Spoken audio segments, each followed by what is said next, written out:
जीवन में सुख संपत्ति और धन की वर्षा होगी। तो चलिए कथा को प्रारंभ करते हैं। भगवान शिव माता पार्वती से कहते हैं, खुश रहने के लिए खुद को समर्पित कैसे करें। तब माता पार्वती कहती है, मुझे क्या मालूम। फिर भगवान शिव कहते हैं, हे देवी, आज मैं एक कथा के माध्यम से आपको बताने जा रहा हूँ। कृपया आप इस कथा को ध्यान से सुने। कलयुग की बात है। अगर आप यह कहानी सुन रहे हैं तो पूरा सुनिए। इस कथा को आधा अधूरा छोड़कर जाने की गलती मत करिएगा, क्योंकि इस पवित्र कथा को पूरा सुनने से मनचाहा फल की प्राप्ति होगी। इसलिए इस कथा को पूरा सुने। आप शिव भक्त हैं तो भोलेनाथ का अनादर ना करें। एक नगर में रहने वाला भोलू नाम का लड़का अपनी जिंदगी से बहुत निराश था।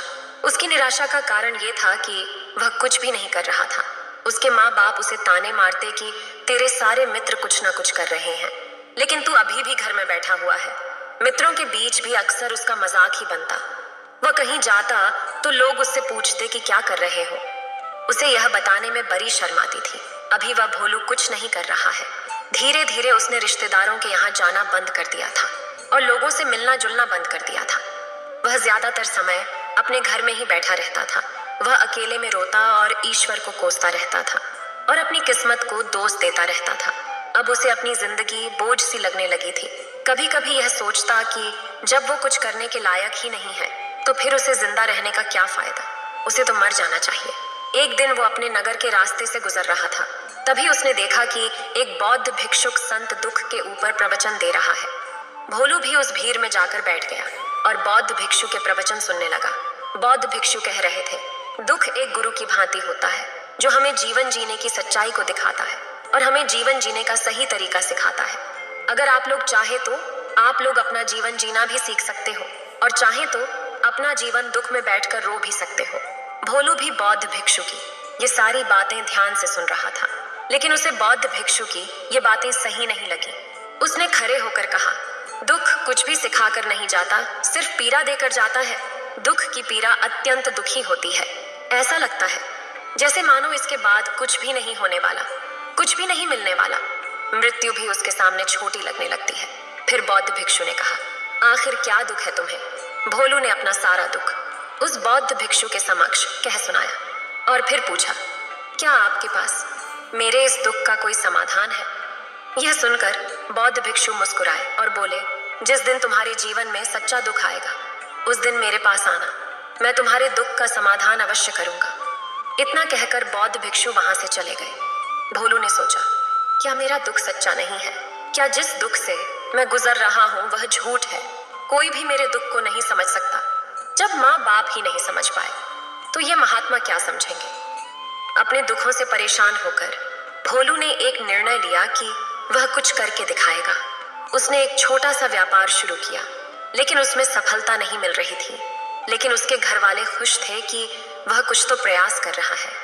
वह अपने व्यापार में जुटा रहा और धीरे धीरे सफलता भी मिलने लगी। फिर उस व्यापार में रफ्तार पकड़ ली। सिर्फ 3 साल के अंदर ही वह एक बड़ा व्यापारी बन गया। अब भोलू के चारों तरफ ऐसे बहुत से लोग थे जो उसकी चिंता करते थे, उसे पसंद करते थे, उसके काम की प्रशंसा करते थे। अब उसके घर वाले भी उसकी प्रशंसा करते वह सब थकते नहीं थे। दिन प्रतिदिन उसके मित्रों की संख्या बढ़ती जा रही थी। अब वो अपनी जिंदगी से बहुत खुश था। उसके कुछ मित्रों ने उसे सलाह दी कि जब तुम बड़े व्यापारी बनकर इतना खुश हो तो सोचो, अगर तुम इस नगर के, इस राज्य के सबसे बड़े व्यापारी बन जाओगे तो तुम्हें कितनी खुशी मिलेगी। कितने लोग तुमसे मिलना चाहेंगे। तुम्हारा कितना यश और वैभव फैलेगा।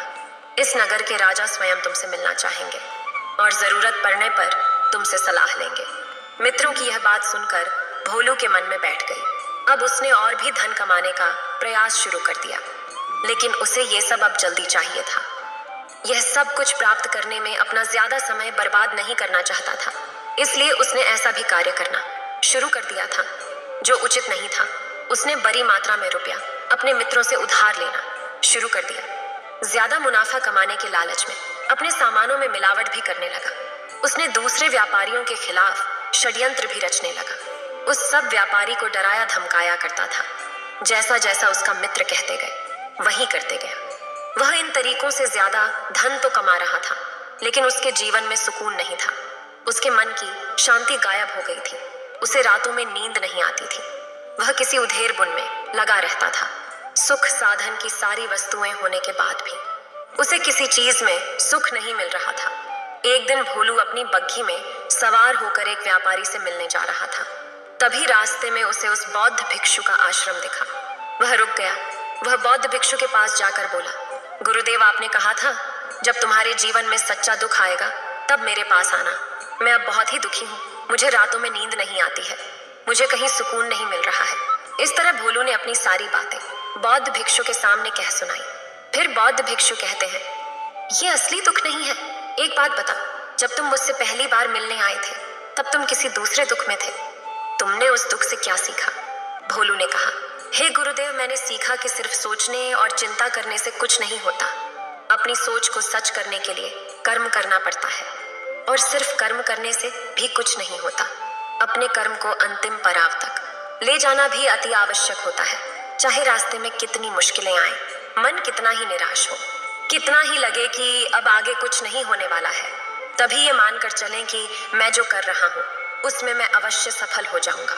लोग सिर्फ सफल व्यक्ति को सम्मान देते हैं, फिर चाहे कोई कितना अच्छा क्यों ना हो, वह लोगों की नजरों में बोझ ही होता है। यह सब सुनकर बौद्ध भिक्षु मुस्कुराए और बोले, आज जो तुम बता रहे हो ये असली दुख नहीं है।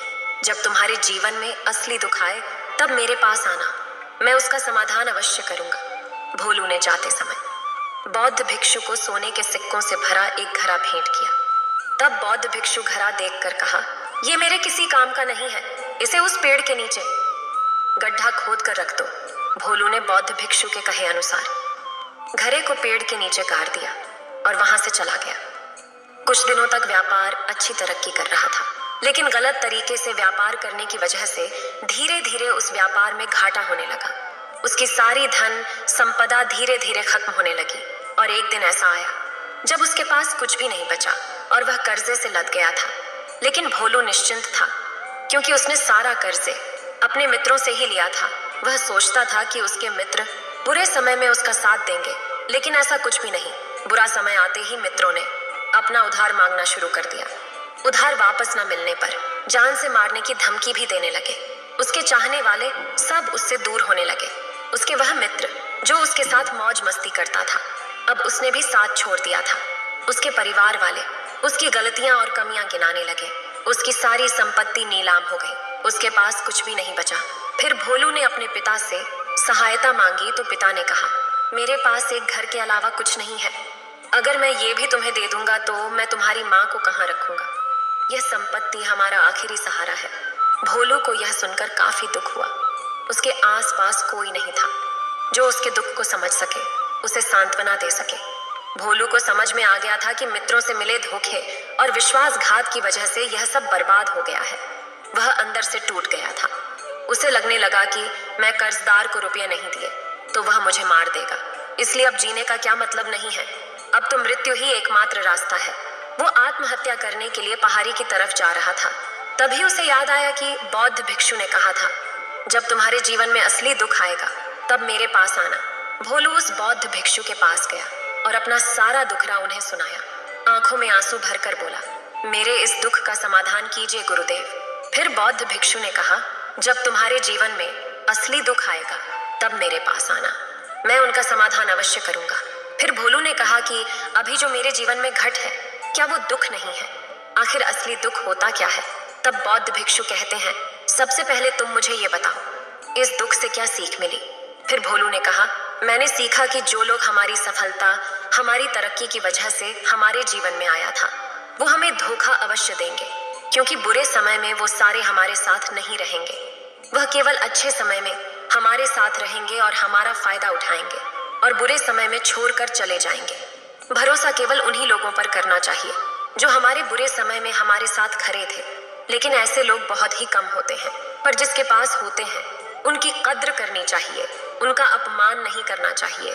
मैंने ये भी सीखा कि कभी किसी के खिलाफ संयंत्र नहीं रचना चाहिए, ईमानदारी और धैर्य के साथ काम करना चाहिए, और कभी भी लालच नहीं करना चाहिए। अपना सारा दुख और अनुभव बताने के बाद भोलू की आंखों में आंसू भर गया। फिर बौद्ध भिक्षु के सामने रोने लगा। थोड़ी देर बाद बौद्ध भिक्षु उठे और पेड़ के नीचे गड्ढा खोदकर वह घड़ा बाहर निकाला, जो सोने के सिक्कों से भरा हुआ था, और उसे भोलू को दे दिया और कहा, तुम्हारे जीवन में अभी असली दुख नहीं आया है। जब तेरे पास आएगा तब मेरे पास आना। तब भोलू ने वह घरा लिया और बौद्ध भिक्षु को धन्यवाद दिया और प्रणाम कर कर वहां से चला गया। उसने उस धन से एक छोटा व्यापार शुरू किया। अब वह एक छोटा व्यापारी बनकर खुश था। अपनी पूरी लगन और ईमानदारी से व्यापार किया। देखते ही देखते वह फिर अपने नगर का एक बड़ा व्यापारी बन गया। उसका जीवन फिर खुशियों और सुविधाओं से भर गया। लेकिन कोई कितना भी अच्छा हो, कितना भी अच्छा काम करे, दान करे, पुण्य करे, गरीब लोगों की मदद करे, लेकिन जीवन में दुख तो आता ही है। तो भोलू के जीवन में भी दुख आया। उसके माता पिता का एक दिन ही मृत्यु हो गया। भोलू अपने माता पिता से बहुत प्रेम करता था, इसलिए उसे उनकी मृत्यु से बहुत गहरा आघात पहुंचा। उन दोनों के पार्थिव शरीर को शमशान घाट ले गया। वहां उनकी अंतिम क्रिया की गई। वहां उसने अपने माता पिता के शरीर को जलते हुए देखकर उसका मन बेचैन हो गया। उसके अंदर बहुत से प्रश्न उठने लगे। वो घर वापस आया तो अपने माता पिता के घर और संपत्ति को देखा, जिसके लिए उसके माता पिता हमेशा लड़ते रहते थे। आज वह लावारिस परी है। आज उसकी देख रेख करने के लिए आज इस दुनिया से चले गए। उसके पिता ने जो भी कमाया था, जो भी बनाया था, सब कुछ यही रह गया था। एक दिन पहले ही अपनी संपत्ति के लिए लड़ रहे थे। आज उसके पिता इस दुनिया से अलविदा हो गया था। उसका मन इसी तरह के अनेक विचारों के भंवर में फंसा हुआ था। उसे अंदर से अकेलापन और डर महसूस हो रहा था। उसे कुछ खालीपन सा महसूस हो रहा था। उसे लग रहा था कुछ तो है जिसे वह समझ नहीं पा रहा। इसलिए वह बौद्ध भिक्षु के पास गया। तब बौद्ध भिक्षु कहते हैं, क्या जीवन में कोई दुख है? भोलू ने कहा, वैसे तो जीवन में कोई दुख नहीं है गुरुदेव, सब सुख है, सब अच्छा चल रहा है। लेकिन आज मेरे माता पिता की मृत्यु हो गई। इस घटना ने मेरे मन को बेचैन कर दिया। फिर बौद्ध भिक्षु कहते हैं, इसमें दुखी होने वाली कौन सी बात? एक दिन तो सभी के प्रिय जनों को मरना है। हमेशा जीवित ना तो कोई रहा है ना कोई रहेगा। एक दिन तो तुम्हें मरना ही है। हो सकता है कल ही मर जाओ या आज भी मर सकते हो। फिर भोलू ने कहा, ये आप क्या कह रहे गुरुदेव? मैं भी मर जाऊंगा, पर मैं तो अभी जवान हूँ। फिर बौद्ध भिक्षु कहते हैं, इसी भ्रम में तो सभी जी रहे हैं कि मृत्यु दूसरे को आती है, बुढ़ापा दूसरों को आती है। लेकिन बूढ़ों के सामने ही जवान मर जाते हैं, बच्चे मर जाते हैं। मृत्यु का किसी उम्र से कोई संबंध नहीं होता है। यह तो सबको आनी है। गुरु की ये बातें सुनकर भोलू के मन में घर कर गई। वह चुपचाप वहां से चला गया। लेकिन उसका मन अब भी बेचैन था, अब भी अशांत था। वह कुछ खालीपन सा महसूस कर रहा था। वह पूरे दिन अपने बारे में सोचता रहा कि वह इस दुनिया में क्यों आया है। क्या सिर्फ चीजों को उपयोग करना और मार जाना, या मृत्यु ही जीवन का लक्ष्य है? ऐसे बहुत से प्रश्न उसके मन में लगातार उठ रहे थे, लेकिन उसका उत्तर नहीं मिल पा रहा था। उसका दुख दिन प्रतिदिन बढ़ता जा रहा था। कुछ दिन बाद वह फिर बौद्ध भिक्षु के पास पहुंचा और बोला, गुरुदेव, मैं बहुत दुखी हूँ। मैं ये जान नहीं पा रहा हूँ कि मैं कौन हूँ, इस दुनिया में क्यों आया हूँ। यह सुनकर गुरु मुस्कुराए और बोले, आज पहली बार तुम्हारे जीवन में सच्चा दुख पैदा हुआ है। वास्तव में यही वो दुख है जो दुख कहलाने के लायक है। हमें पता नहीं कि हम कौन हैं, क्यों आए हैं, क्या करना है, कैसे करना है। फिर भोलू ने कहा, गुरुदेव, मेरे इस दुख का समाधान कीजिए। फिर बौद्ध भिक्षु कहते हैं, हम सभी इंसान जीवन भर क्या इकट्ठा करते हैं? भोलू ने कहा, हम सभी इंसान जीवन भर धन संपत्ति, मान सम्मान, परिवार, रिश्तेदार, मित्र, शत्रु और पद प्रतिष्ठा, यही सब इकट्ठा करते हैं। फिर बौद्ध भिक्षु कहते हैं, क्या इकट्ठा हुई सभी चीजों से एक भी चीज साथ ले जाया जा सकता है? भोलू ने कहा, नहीं गुरुदेव, इनमें से कुछ भी साथ नहीं ले जाया जाता। मेरे माता पिता के साथ कुछ नहीं गया, सब कुछ यहीं छूट गया है। धन संपत्ति, मान सम्मान, परिवार, रिश्तेदार, मित्र, शत्रु और पद प्रतिष्ठा, सब कुछ तो यही रह गया है। फिर बौद्ध भिक्षु कहते हैं, अब मेरी बातों को ध्यान से सुनना। इस दुनिया में हमें जो इकट्ठा करना है वो हमें इकट्ठा करते ही नहीं। जो चीजें हमारे सामने होती हैं हम उसे देखने का प्रयास नहीं करते। इस दुनिया में हमें जिस चीज को इकट्ठा करना है वो हम खुद हैं। हमें खुद को इकट्ठा करना है ताकि जब मृत्यु हो तो हम एक हो सकें और स्वयं को पहचान सकें। हम भीतर से बटे हुए नहीं हो। जैसे प्रेम में, नफरत में, क्रोध में, जलने में, धन में, संपत्ति में, पद में, प्रतिष्ठा में, मान में, पहचान में, धर्म में, जाति में, ऐसी ही सैकड़ों हजारों चीजों और वासनाओं से हम बटे हुए होते हैं। हम टुकड़ों में जीवन जी रहे। इस बंटवारे की वजह से हमारी चेतना कभी एक नहीं हो पाती। हमारी चेतना बिखर गई है। इसलिए हमारे पास इतना भी समय नहीं है, इतना भी ऊर्जा नहीं बची है कि हम मुड़कर एक बार अपने भीतर देख सकें।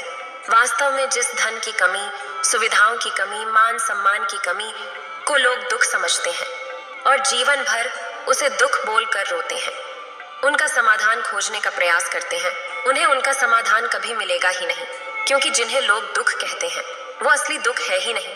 वो तो सिर्फ इंसान की चाहत है, उसकी इच्छा है, जिसकी पूर्ति कभी नहीं की जा सकती। इसलिए व्यक्ति को ऐसे दुखों का कभी भी समाधान मिलता ही नहीं। इसलिए इन सब के ऊपर अगर अपने दुखों का परम समाधान चाहिए तो सबसे पहले अपने आप को इकट्ठा करो, अपनी ऊर्जा को इस संसार से वापस खींचो और एकत्रित करो। अपने ऊपर ध्यान दो, खुद पर ध्यान दो, पहले अपने आप को पहचानो, ऐसे ही बिखरते हुए मत चलो। फिर भोलू ने कहा, क्या गुरुदेव, हमें इस संसार छोड़ देना चाहिए, अपनी सभी इच्छाओं को मार देना चाहिए, किसी से प्रेम नहीं करना चाहिए, धन संपत्ति इकट्ठा नहीं करना चाहिए, मान सम्मान की आशा छोड़ देनी चाहिए। फिर बौद्ध भिक्षु कहते हैं, एक बिखरे हुए मनुष्य के अंदर से कामनाएं, इच्छाएं और वासनाएं ऐसे ही निकलती हैं जैसे पहाड़ से कोई पत्थर गिर रहा हो, जिस पर पहाड़ का कोई नियंत्रण नहीं रहता है, सिवाय देखने के, परेशान होने के और कुछ खोने के। इसी प्रकार एक बिखरे हुए मनुष्य की इच्छाएं अनियंत्रित और दुखदायी होती हैं। उसका अनियंत्रित मन कुछ भी इच्छाएं और कल्पनाएं करता रहता है और दुखी होता रहता है। लेकिन जब व्यक्ति एकत्रित हो जाता है तो वो जो भी करता है उसके नियंत्रण में रहता है, तब इच्छाएं भी उसकी इच्छा से निकलती हैं। फिर भोलू ने कहा, गुरुदेव, आपने मेरे सच्चे दुख का समाधान बता दिया है, मैं खुद को एकत्रित करने का प्रयास करूंगा। फिर बौद्ध भिक्षु कहते हैं, मानव शरीर में बहुत ऊर्जा है, बहुत शक्ति है, पर यह बेकार के कामों में खर्च करता है, व्यर्थ की चीजों में लगा रहता है। यह ऐसा है मानो कि जैसे एक अत्यंत शक्तिशाली मशीन किसी बच्चे के हाथ में दे दी गई हो और बिना सोचे समझे, बिना किसी नियंत्रण और जानकारी के बस इस शक्ति को कहीं भी बर्बाद कर रहा हो। इसलिए अपनी चेतना के सत्य पर ध्यान दो और इसे एकत्रित करो। अब भोलू को अपने प्रश्नों का उत्तर मिल चुका था। उसने गुरु को धन्यवाद किया और चुपचाप वहां से चला गया। फिर भगवान शिव कहते हैं, खुश रहने के लिए खुद को समर्पित करो। और इस कथा को यहीं पर समाप्त करते हैं। इस वीडियो को बोलते समय कोई त्रुटि हो तो मैं क्षमा चाहती हूँ। उम्मीद है आप सभी को यह वीडियो अच्छी लगी होगी। अगर आप शिव के सच्चे भक्त हैं तो चैनल को सब्सक्राइब और वीडियो को लाइक करके कमेंट में हर हर महादेव लिख दीजिए।